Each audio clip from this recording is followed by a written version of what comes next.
session today. Today's session is going to be around leading cultural change in organizations. And just to go ahead with the cultural changes in organizations, this is one of the key areas, in fact, that organizations you see drive within themselves. Organizations, culture is something which keeps changing with time for an organization.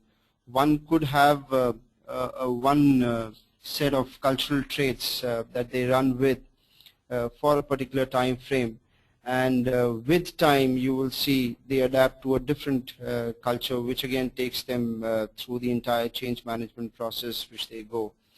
I in fact was going through one of the world value surveys, and I will touch base on a little bit on the globalized environment and how countries are looking at cultures. So there is a great initiative taken by an organization. It's a group of scientists who've come together in the World Values Survey, and it's a network of social scientists studying change values and their impact on social and political life. So the World Values Survey, in collaboration with the European Values Survey, carried out representative national surveys in 97 societies containing almost 90% of the world's population. These surveys show pervasive changes in what people want out of life and what they believe. In order to monitor these changes, the World Values Survey has executed five waves of surveys from 1981 to 2000. They've seen a lot of changes that have happened within people, within countries, within economies globally.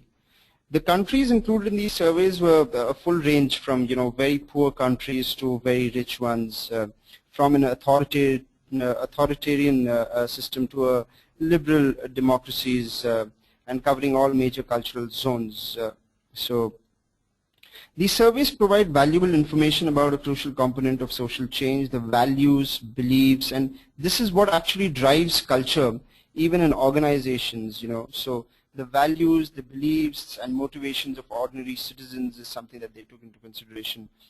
This new source of evidence has demonstrated that people's beliefs play a key role in economic development and emergence of flourishing of democratic institutions, the rise of gender equality, and extent to which societies have effective governments now.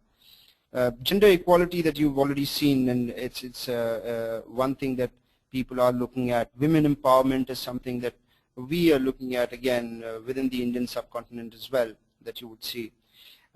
Since the first round of the World Values Survey in 1981, the world had witnessed profound changes in political, economic, and social spheres, and technological advancements as well. Globalization, in fact, is often defined as an unparalleled increase in the flow of capital, goods, services, and information. Today, if you see, capital markets are integrated around the globe. Movies and books are circulated worldwide in seconds, and you have hundreds and millions of people visiting the same websites, watching the same news channels, and even laugh at the same jokes. Therefore, it has been frequently asserted that this ongoing development should result in a convergence of values. If national borders are less important, the cultural consequences, according to the assertion, should be a decrease in nationalism and nationalistic sentiments. Ongoing individualization decreases the importance of religion and traditional family values. This is something that you would see over a globalized platform and the changes that they've brought in. Are these developments indeed taking place if you see in the globalized atmosphere? Yes. Or are these the winds of globalization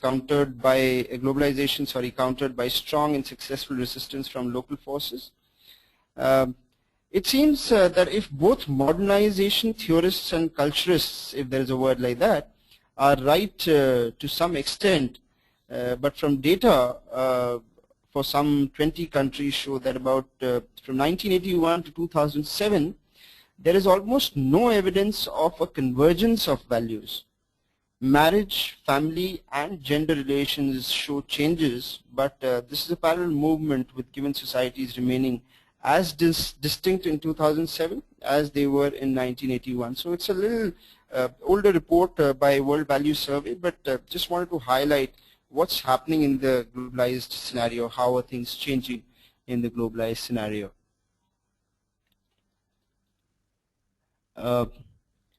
So leading cultural change in organizations, again, if you see, again through this World Value Survey that we saw, was the stories which circulated through most organizations typically contain the following, a narrative of events about organizations' founders, rule-breaking, rags to riches success, reduction in workforce, relocation of employees, reacting to past mistakes, and organizations coping.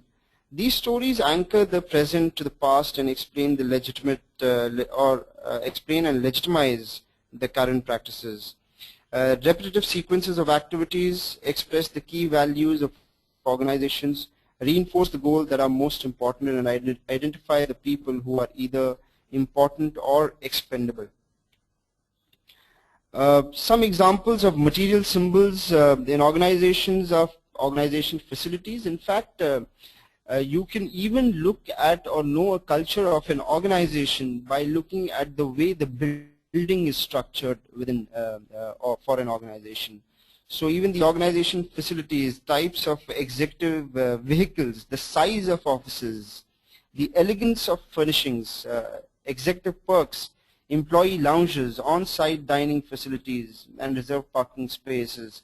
These are some of the keys that you will be able to identify when you look at a culture of an organization. Organizational units use language as a way to identify members of a culture or a subculture. Organizations over time develop jargons, unique terms to describe equipments, offices, key personnel, suppliers, customers, or product related to their businesses.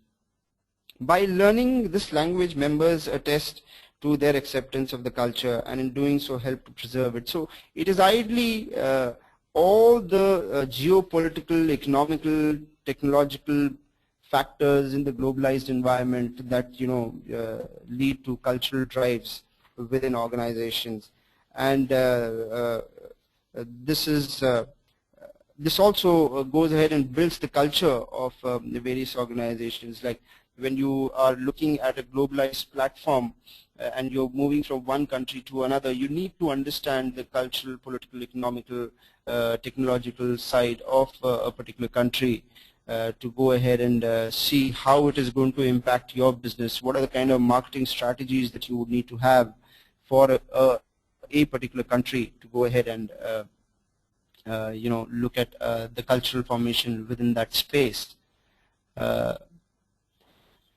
So just coming to this, the contents for this presentation that I'm going to present today is going to be the purpose of organization culture, how cultures are formed, globalization impacting cultural change, and I will just touch base a little on that with some examples. What counts in a globalized environment, what counts for a cultural change, and 8 steps. I'll try and identify these 8 steps. I've tried to identify these 8 steps which will help in driving the change within the organization's culture. So coming to a culture of an organization, what is the culture of an organization? How do we define the culture of an organization? So Henry Mintzberg, I'm not very sure of how many of you are aware of Henry Mintzberg, but Henry Mintzberg is a professor in an internationally renowned academic and author on business and management, and he's currently at the Kellogg currently working as the Kellogg Professor for Management Studies at the McGill University in Montreal, Canada, where he's been teaching since 1968. So he has gone ahead and defined, cultural organization culture as the soul of the organization. So it's not the body, it's not the blood that runs in the body, it's not the structure, but the soul of the organization, the beliefs, the values, and how they are manifested. He also says, I think the structure as a skeleton and as a flesh and blood, and culture is the soul that holds the thing together and gives it life force. So when you look at a lot of organizations that I have seen, some of them have the vision, some of them do not have a vision but have a mission and don't have values. So ideally, when you look at an organization culture, the first thing that one should look at in an organization culture is the vision. The vision is one of the most important aspects for any organization. I should know where I want to take this organization to, which platform, or where do I want to take this organization to, what is the purpose of my organization, how do I factor in that purpose with the socio-economical developments within a country, within the global world. So a pattern of shared values, beliefs and assumptions considered to be appropriate way to think and act within an organization is something that we can call as a culture of an organization. And a culture of an organization is generally shared. A culture helps members to solve problems. And in a scenario, you also see that when you hire new people to an organization or for an organization, you try and teach the culture of that organization to the newcomers so that they can adopt to the culture and help perform within their day-to-day work. Culture strongly influences behavior. This is something that you will see as well in the culture organization that you are working for. Some levels of cultures, in fact, defined are the artifacts, beliefs, values, assumptions. So when we talk about artifacts, we're looking at aspects of organization's culture that you see, hear, that you feel, that you see from the outside again, that you hear from the outside world, that you can feel. Beliefs is something that the understandings of how objectives and ideas relate to each other. And values is again the stable, long-lasting beliefs about what is important. So like I said, I've seen companies having vision and mission statements but don't have the values system in place, which is also another aspect which is very, very important in driving an organization culture. So from the vision, I get to know the mission and what is the purpose, how am I going to achieve that vision, and am I going to compromise on any value streams that I have laid out for my organization, another important aspect.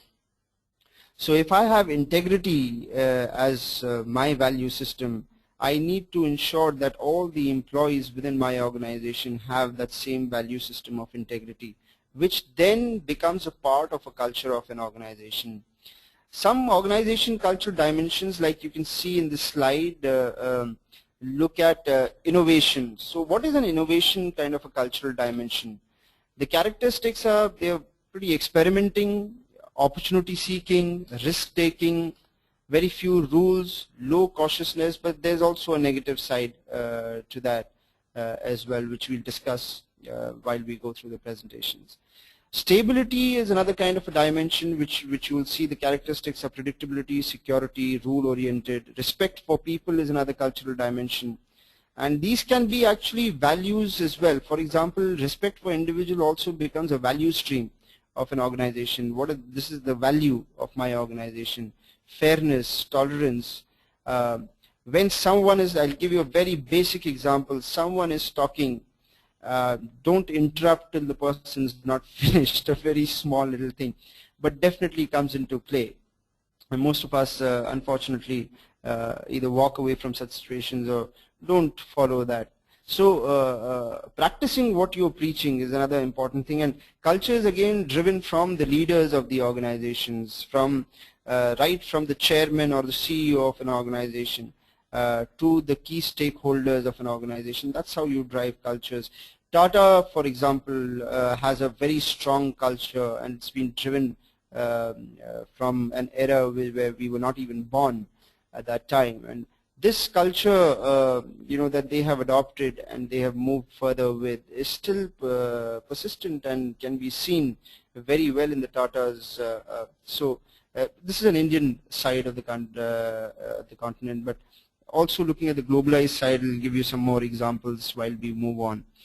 Outcome orientation, if you see, is another cultural dimension, which is action oriented, high expectations, result orientation. Attention to detail, precise, and analytics. A lot of companies that run green belt projects, black belt projects, master black belt projects, General Electric, for example, could be said as having an organization cultural dimension of attention to detail. And that is where they started.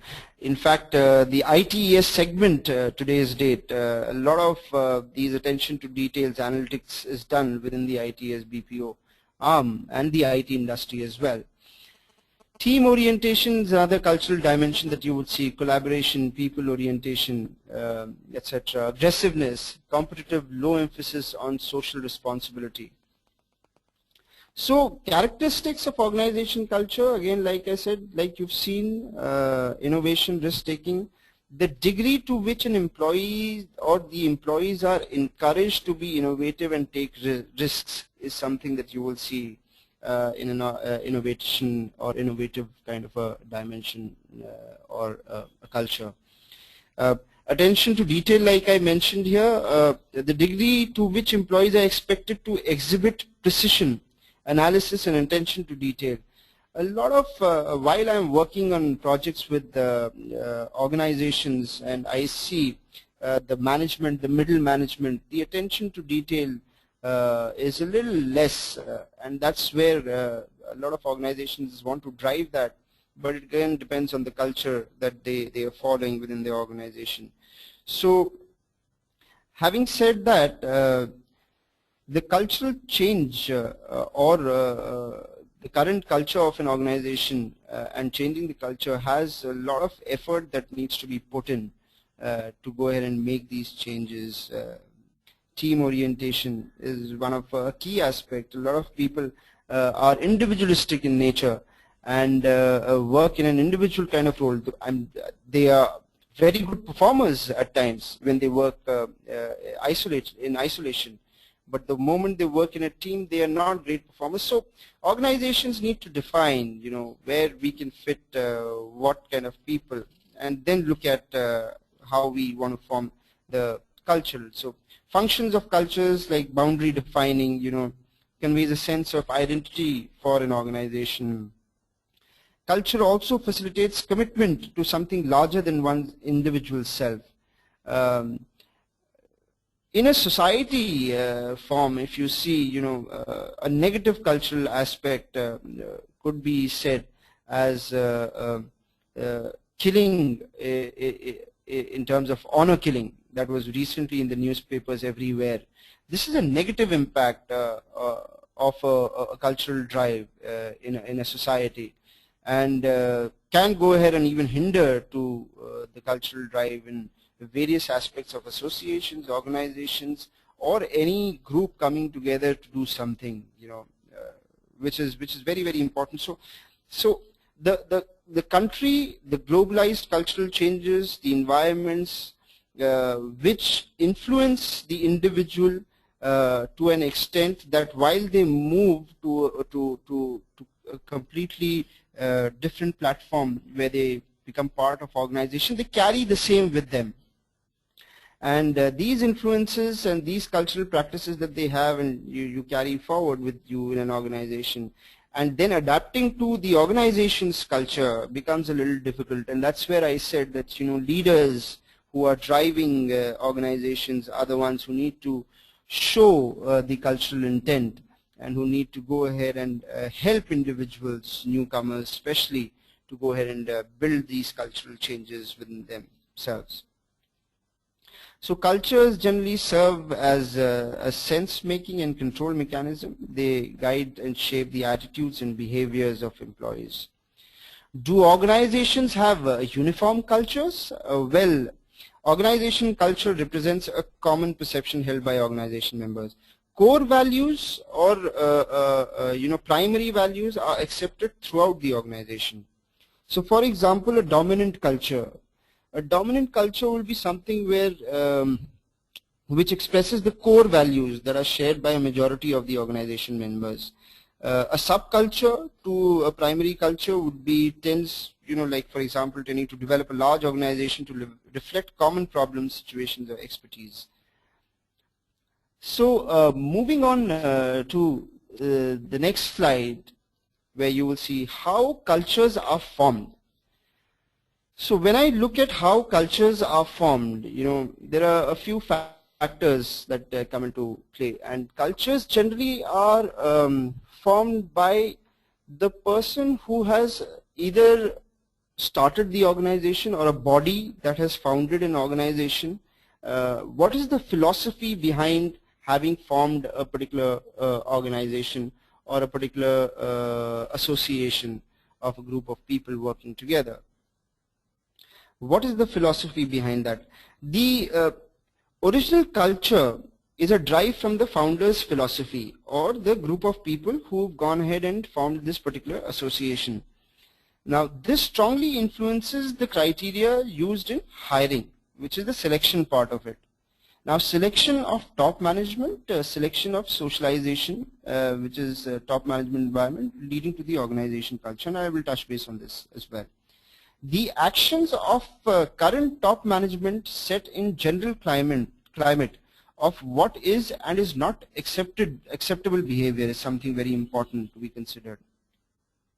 How employees are to be socialized will depend on the degree of success achieved in matching the values of new employees to those of the organizations in the selection process and on the socialization method that are preferred by top management.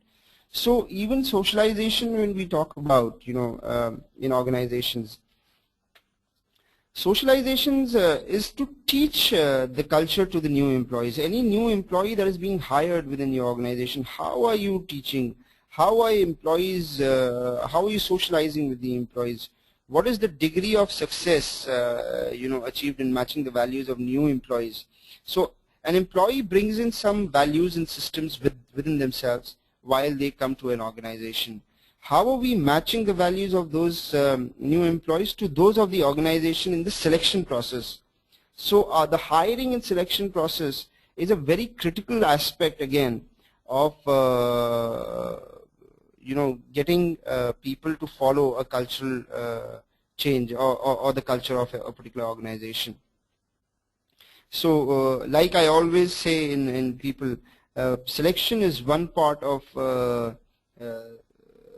getting the employee on board, but the key part of getting an employee or moving an employee to the culture of the organization is the orientation part.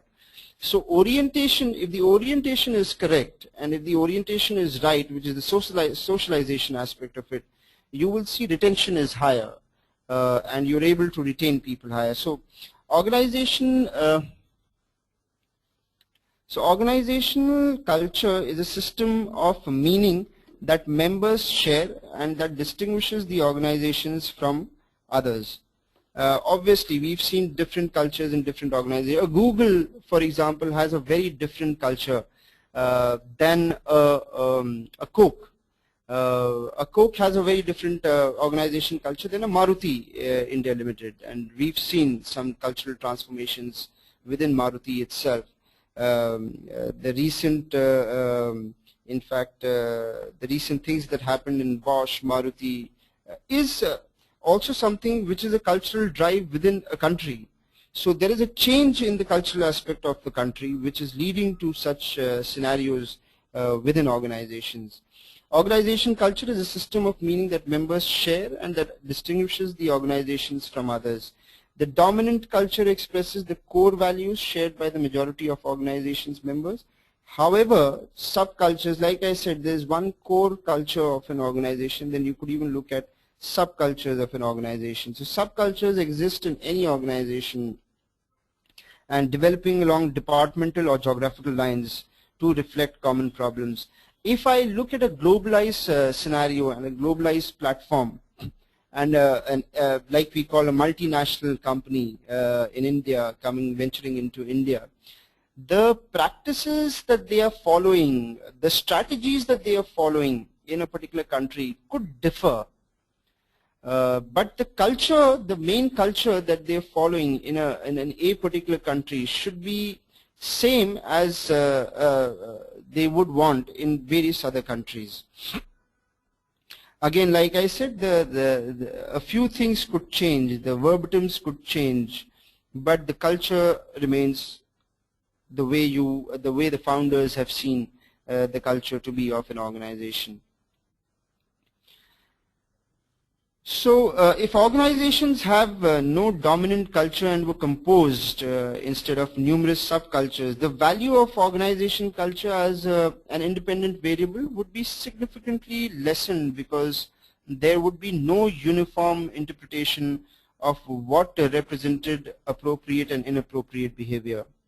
It is the shared meaning aspect of culture that makes it such a potent device for guiding and shaping behaviors of organizations. So this is how, and now if you look at the globalization impact or globalization impacting cultural change, if you see this, understanding the business situation across cultures is one of the key aspects. Like I said, when you're going global, when you want to keep the cultural sustenance alive, when you want to keep the culture alive in a different country as well. Selection, like we mentioned in the previous slide, is very, very important, which is identifying and hiring individuals who will fit in with the culture of your organization. That's one point. The top management, again, when you understand the business situation across culture, the top management, like senior executives, establish and communicate norms of the organization, which is again very, very important. And socialization, like I said, organization needs to teach the culture to employees. And once you teach the culture to the employees, you will see great outcomes like, increase in productivity. The utilization of employees moves higher, but by just looking at a culture of an organization, looking at a slight cultural change within an organization. I've seen that quite a lot. I've done that with organizations. When I form organizational development structures, OD models for various organizations, we've seen a lot of changes in terms of increase in utilization of employees. People were not being utilized to the potential, and a small little cultural drive could go ahead and bring that in. Productivity increases of people, commitment towards work increases. People who wanted to go away from the office at a particular hour now want to stay back and probably do something extra and develop their own skills as well at the same time of how they can help improve the organizations. Turnover, revenue targets, revenues improve for an organization. Just to give you an example, like I've quoted in this presentation over here, in terms of cultural diversity of an organization. So why doesn't McDonald's serve hamburgers in India? When McDonald's came to India, they realized that, okay, as per the religious beliefs of people within India, it is not right to go ahead and serve hamburgers in India. Ham is something which, as per the Indian society, is not acceptable in some of the religious and societies within India. So they said, okay, fine, we will, the cultural aspect remains the same. However, we will, looking at the current situation, looking at the scenario in India, we will not serve hamburgers. Coca-Cola, for example, when they moved to China, they named Coca-Cola in China as Kikokela. And Kikokela, which ideally in Chinese then meant bite the wax tadpole, or female horse stuffed with wax, which is upon their dialect, and that's how Chinese perceived it. Which, when they got to know, was a change for them. They said this is not right, and then they went ahead and they researched about 40,000 characters within the Chinese side of, and they found an equivalent, a phonetic equivalent to that, which is Coca-Cola. So, which translates into happiness in the mouth. And that's something that they went on ahead with, and they said, okay, let's brand it this way. So if you look at cultural diversity within the organization, the Coca-Cola culture, overall globalized culture remains the same. It's only a few aspects which change within time. This is just to go ahead and give you an example of how things change. What counts in a culture? If you look at this particular slide, you will see that beliefs and assumptions are the core in what counts, So, and then you have your external focus, your internal focus, the stability, the flexibility of an organization. How stable do you want it to be? How flexible is an organization? How are external focuses being done? How is internal focus being measured?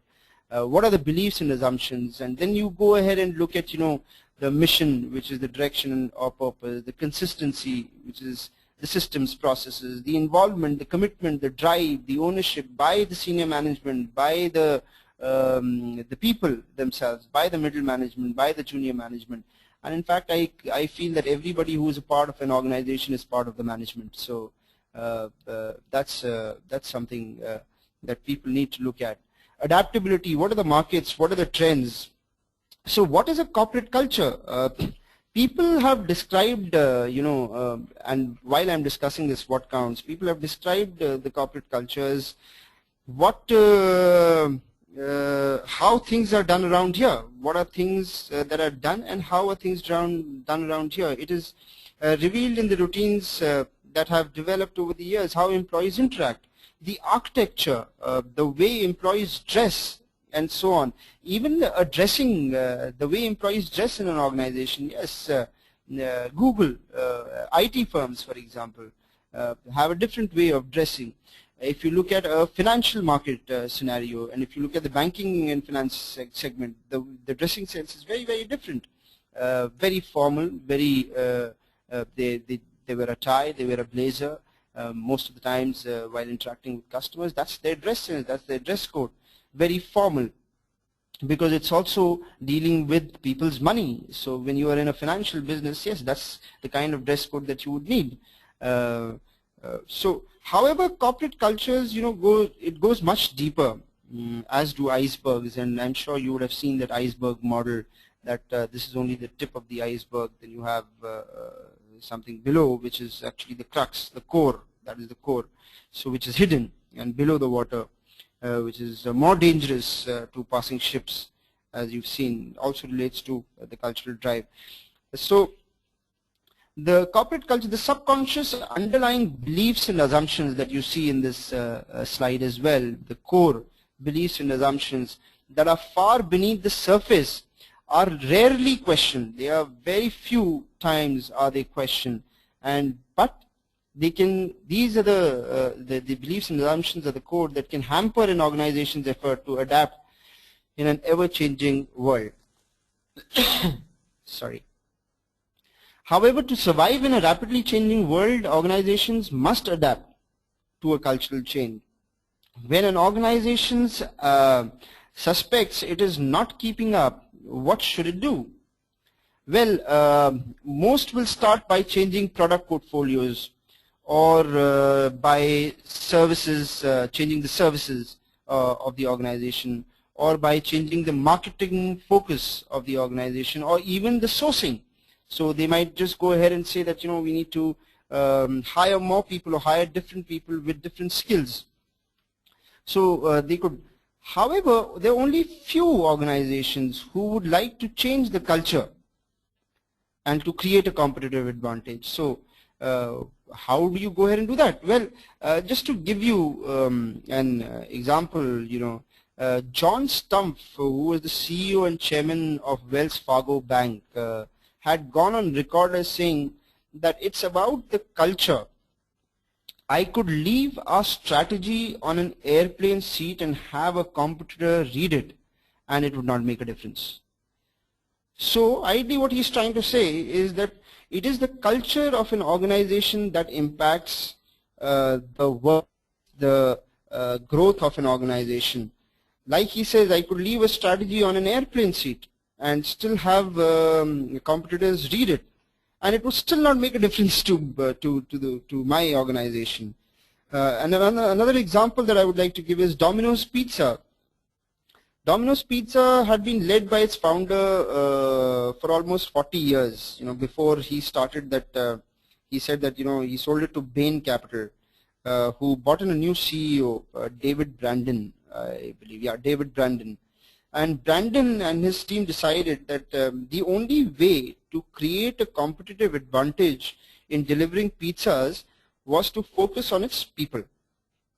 And like I said, organizations all across, if they want to drive that, people orientation, people focus is a must.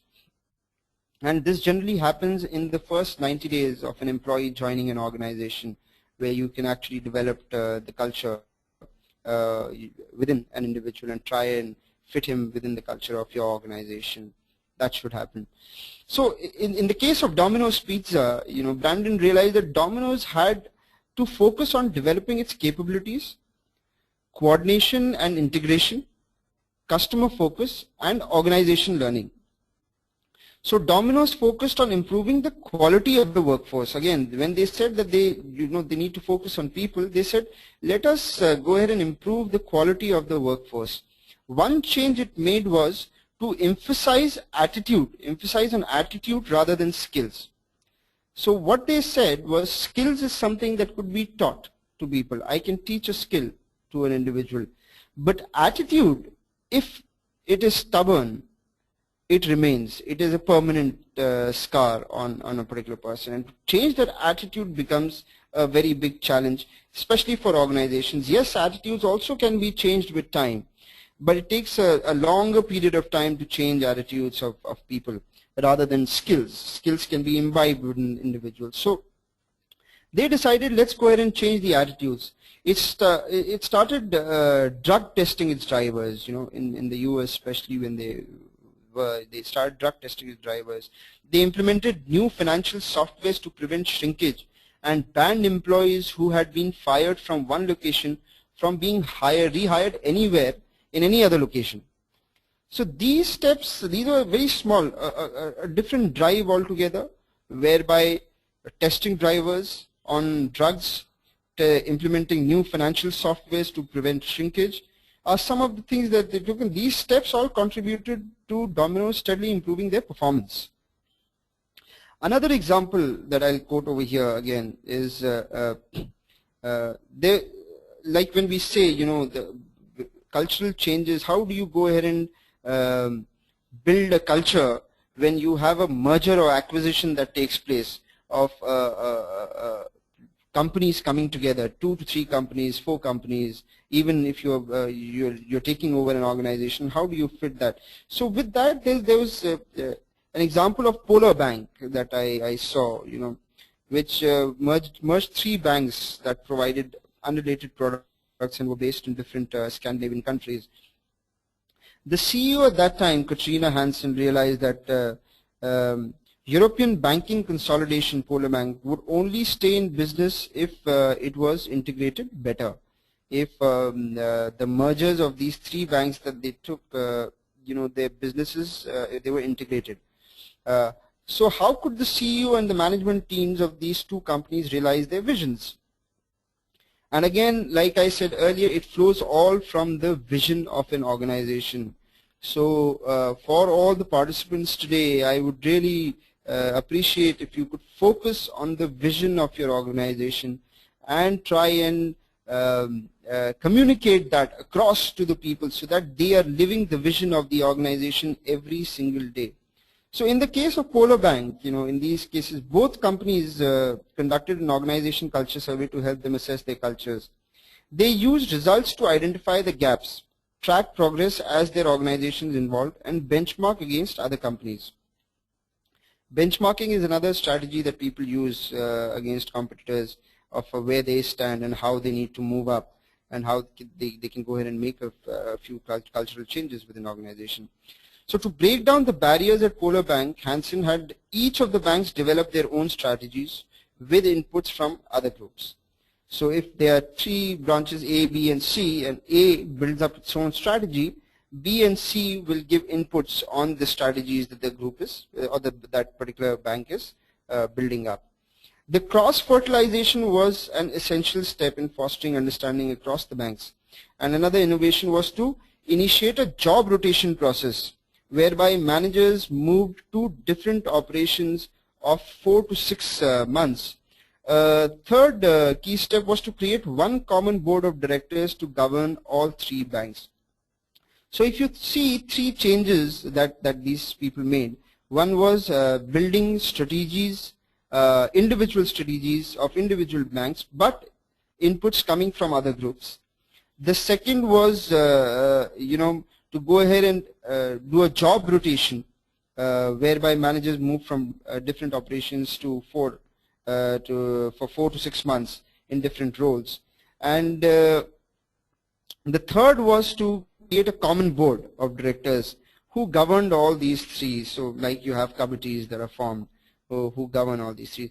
Together they had to overall strategy and ensure consistent implementation in three banks, thereby fostering a one polar bank perspective. And that's how they achieved. So cultural change, to be again on the same platform, is something that cannot happen in one day. Cultural change is a drive that takes anyways from 1 year to 5 years, and that's how it is. That's how the cultural changes happen. Now, organizations face a set of dynamic tensions that leaders must manage as they try to solve two problems simultaneously. External, like if you see in this, you have external and you have internal. So external versus internal focus and flexible versus stable internal environment. They also face other tensions such as providing a top-down mission versus engaging employees, which is a bottom-up involvement. Managing one part of these tensions is relatively easy, however it is hard to get them all right.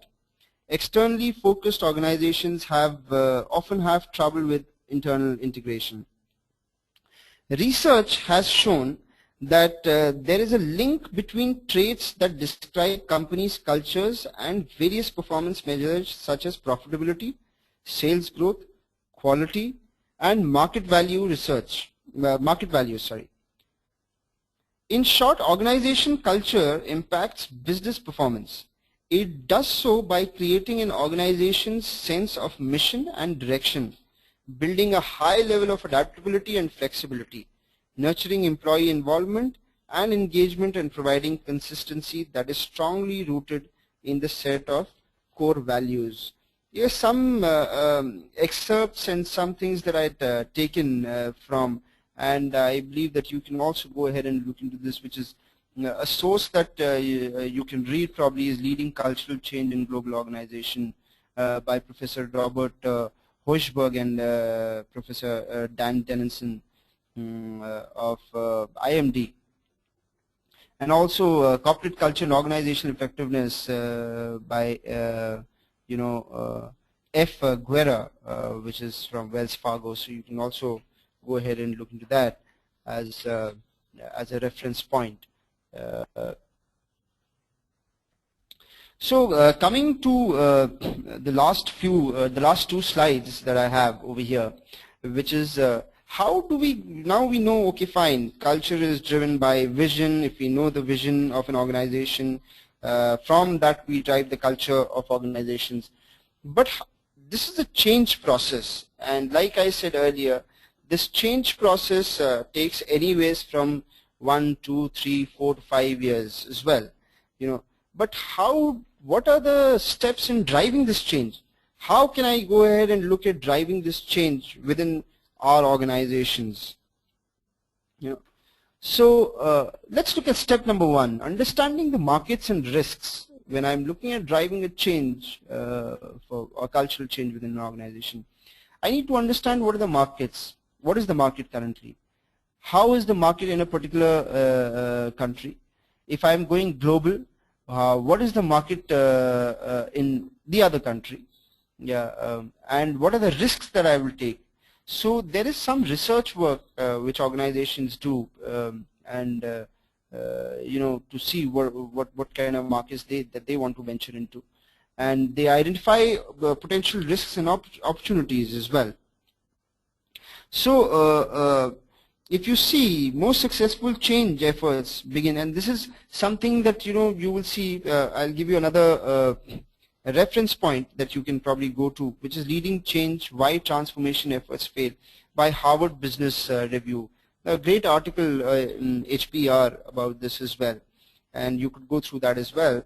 But most successful change efforts begin when some individuals or some groups start to look hard at a company's competitive situation, market position, technological trends, and financial performance. They focus on potential revenue drop when an important patent expires, the 5-year trend in declining margins in a core business or an emerging market that everyone seems to be ignoring. They then find ways to communicate this information broadly and dramatically, especially with respect to crisis, potential crisis, or great opportunities that are very timely.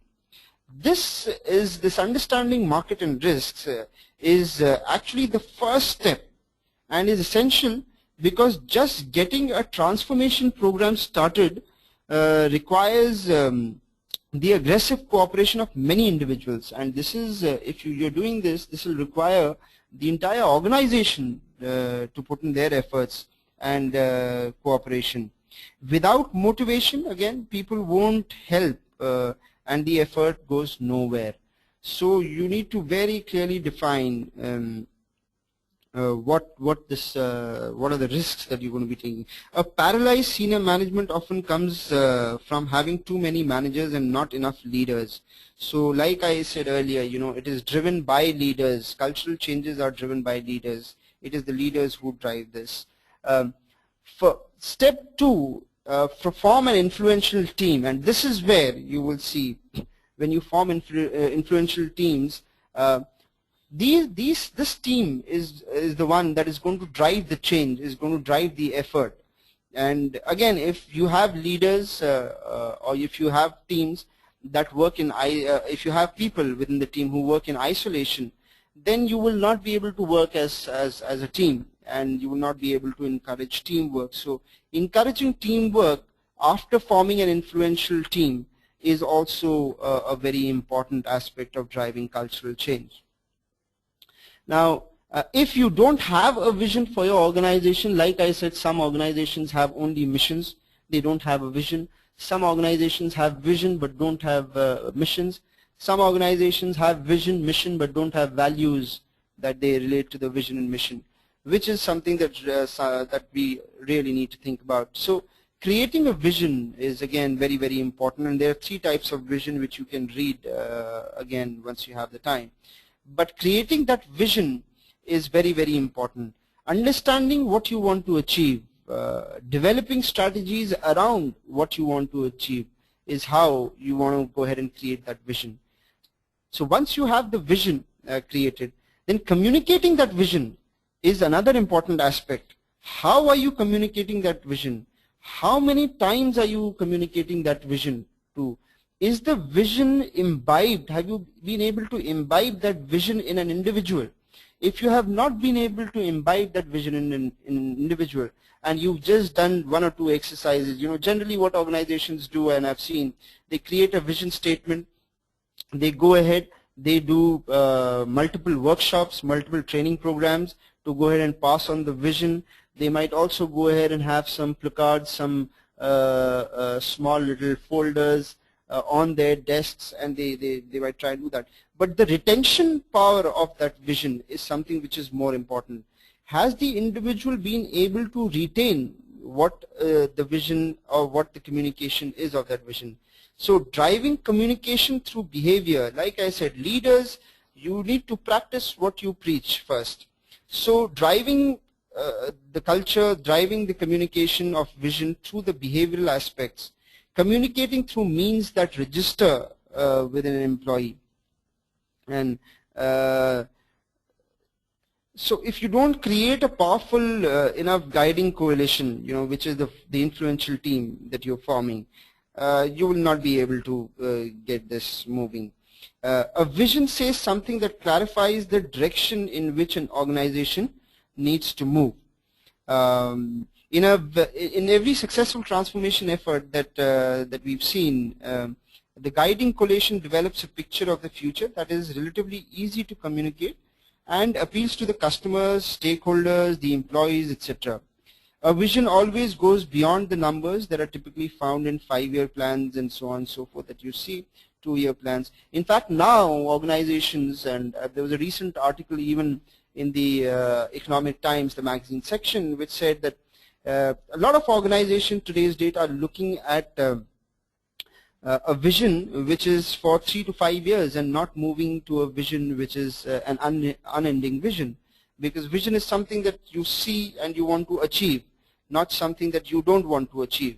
So and depending on the matrix again that you have within your organization. So a lot of organizations are looking at a 3 to 5 year. It is usually a bit blurry, at least initially, but after the coalition works as it is for 3 to 5 years or even 12 months, something much better emerges through their tough analytical thinking and a little dreaming as well, which is required for the vision to happen. Eventually, a strategy of achieving that vision is also developed. So very, very important. Under communicating the vision is another thing which you will see. Like for example,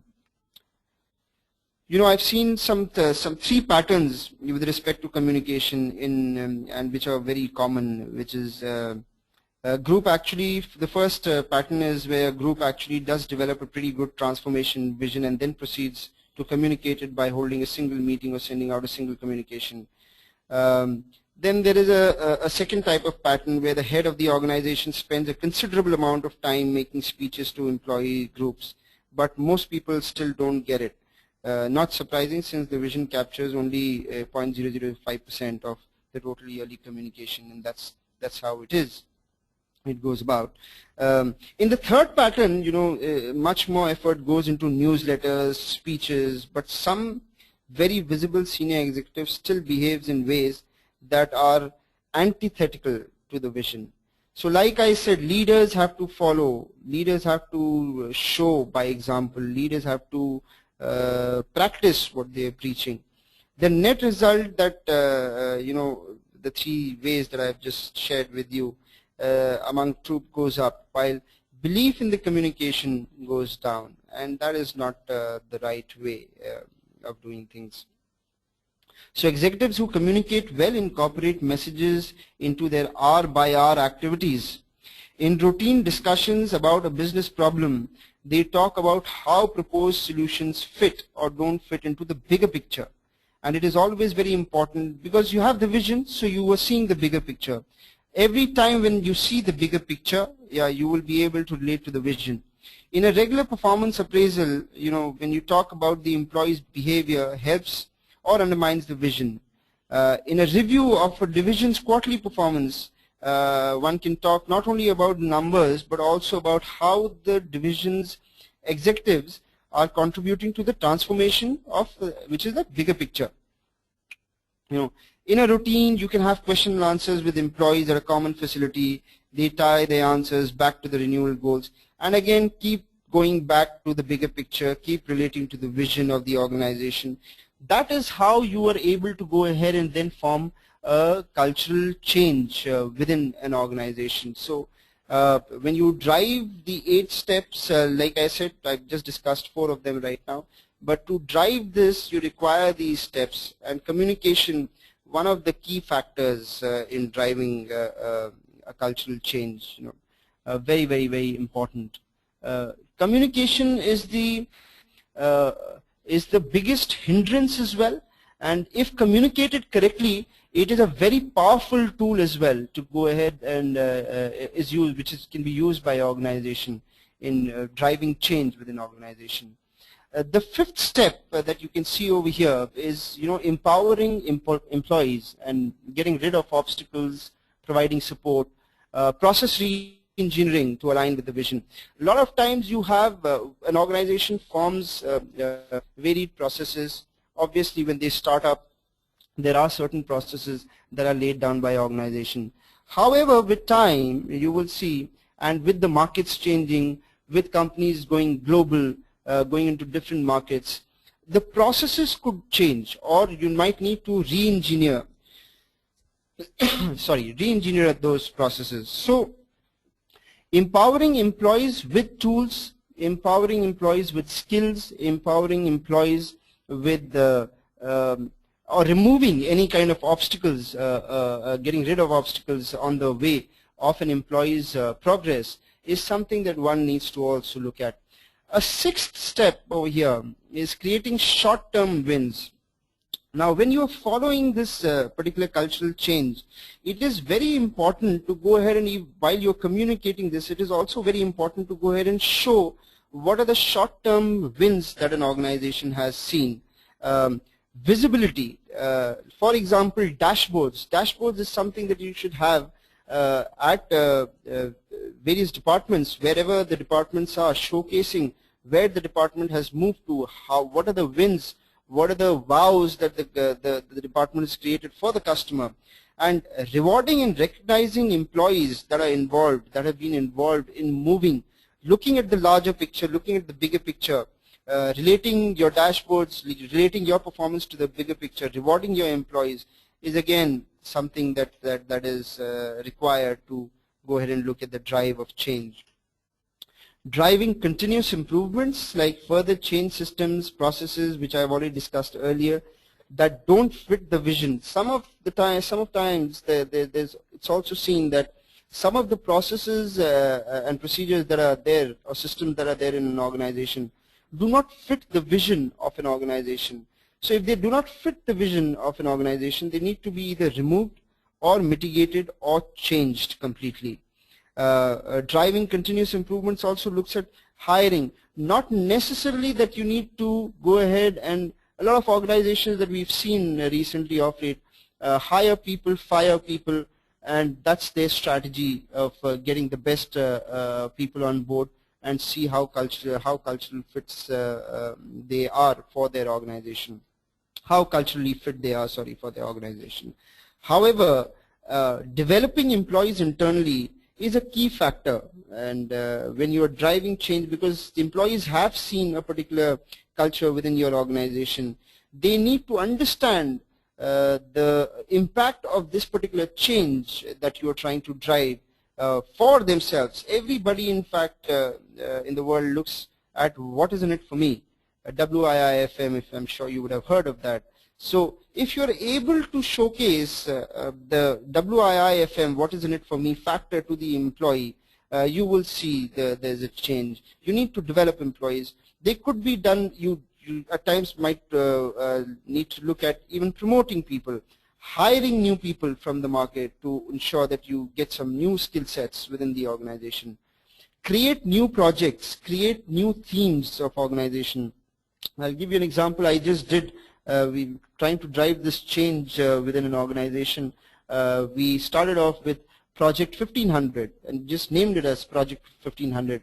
And the impact that it saw within a period of 3 months has been significant and has brought in people to align with the cultural change that we wanted to imbibe within the employees of that particular organization.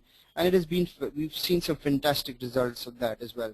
So driving new projects, theme, change agents, continuous improvements is step 1.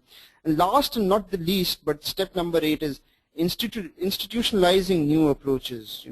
So articulating the connections between new behaviors and corporate success. How have the new behaviors resulted in the corporate success? Where has the organization reached from where it was, and how have the behaviors impacted? For example, a not so customer oriented organization has been able to get a 90% or 100% C's customer satisfaction score. How? Through driving people's behavior. The employee behavior within the organization changed, and that led to the success, the corporate success. And there are various ways and means of defining that. Developing means ensuring leadership development and succession planning. One of the key areas, in fact, that we've seen, and this is in particular to the SME space, the small and medium enterprise space, being owner-driven organizations, like we see traditionally for mom and shop operations, where we've seen that there is no succession planning that takes place. And not only in the SME, I will also relate it to large enterprises, where if there is no succession planning within the leadership framework that you have, and the particular role becomes very difficult to manage, the function becomes very difficult to manage, the higher objective or the main vision, the bigger picture of the organization becomes difficult to be achieved. So succession planning, every leader should have created or should create a successor within 2 to 3 years of their, within in fact 1.5 years of their being associated with a particular department or a function. So these are the 8 steps that you can probably look at while you're trying to imbibe that change. Again, coming back to cultural change, organization cultural and the cultural change, would like to go ahead and say the values, the beliefs that people carry with them from the outside world that they've seen, from the economical, social, political, technological transformations that they've seen within their lives. Some of the values are carried forward by people to organizations, and once they reach an organization, they're employed by an organization, the organization needs to have some drives, some values, value streams, some values, some missions, some vision that they have, which they want to imbibe within people. That's how cultural changes and transformations happen within an organization. So I would, I have this to say, and thank you very much for being a great crowd to have participated in this workshop. In case you have any questions, I would be ready to take any questions forward from here on.